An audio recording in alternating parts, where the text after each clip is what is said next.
Hello, newsies! It's Monday, October 19th, and perhaps in honor of the upcoming costume-based holiday, or maybe an acknowledgement of my woeful procrastination in preparing for it, news has been pretty slow this week. I mean, it's also technically possible that news is not a personified construct with whims and motivations and empathy, but I find that pretty unlikely. I'm Sai, squeezing in this week's newswords.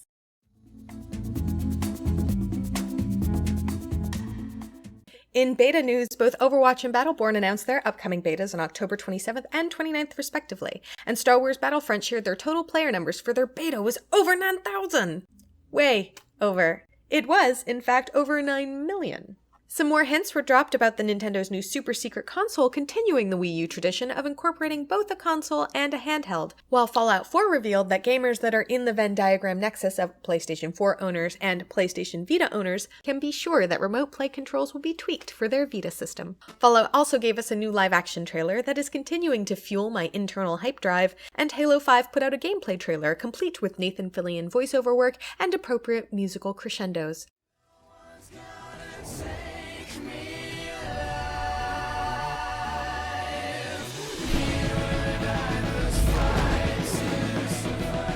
I'm into it.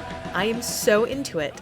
And League of Legends is taking an interesting new approach on some of their more naughtily named players. Previously, players would receive a temporary name and then support would work with them to try and find a new acceptable name. Last week, however, a new process was rolled out by which players get a temporary name and a survey that they are asked to fill out. Then they play 50 matches of League of Legends, given another survey, and then they could start working with support to find a new name. The interesting part here is that the survey questions are based on diagnostic tools meant to measure narcissism and aggression. I think it's fascinating. I would love to see some of the data that comes out of this. I do, however, have some concerns. First of all, it's unclear if Riot is giving enough information to these players to give informed consent for these surveys.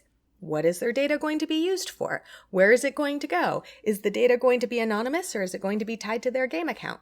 All of these can affect their answers. Additionally, by using these specific tests, Riot can only measure whether or not this population matches with these specific definitions, rather than perhaps opening up the questions to find out what traits the population members share amongst themselves. Basically, it's a bit leading. Are you or are you not a narcissist? And yes, some of these questions are almost that obvious, can lead people to answer more how they think of themselves and what they would like to think of themselves than actual behaviors and traits that they identify with. And besides all that, there's this whole issue with asking questions about values because people are more likely to respond with their value systems than their actual behaviors, and it's just really difficult to get good information. Regardless, I'm still interested. A new trailer release gave us delicious clips of Daredevil Season 2. Wargames is getting made into an interactive experience with choose-your-own-adventure style activities. Marvel and Fox are teaming up for 2 new X-Men TV series, Hellfire, set in the 1960s, and Legion, following the story of Charles Xavier's son, David Haller. Some of Terry Gilliam's deleted animations from Monty Python and the Holy Grail have appeared on YouTube for your viewing pleasure. And lastly, Sci-Fi's Defiance has not been renewed for another season. The show was an ambitious project to run side by side with the online game of the same name, with various crossovers and nods to each other. Tryon has assured us that the show's cancellation will not affect the game's status.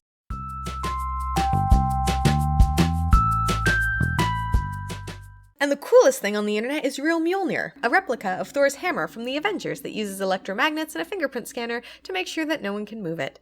YouTuber Sufficiently Advanced was the creator and prankster of the device, who recorded himself challenging passers-by to lift it. With well over 11 million views, it is not impossible that you have already seen this video in your social media feeds, but Halloween is coming, and I am swimming in clever costume thoughts. And that's everything that happened this week. Newsies with never-ending news needs can check the description for links of anything I covered today. I'm on Twitter and Tumblr and Instagram and most of the social medias at Cyceratops if you would like to follow me during the week.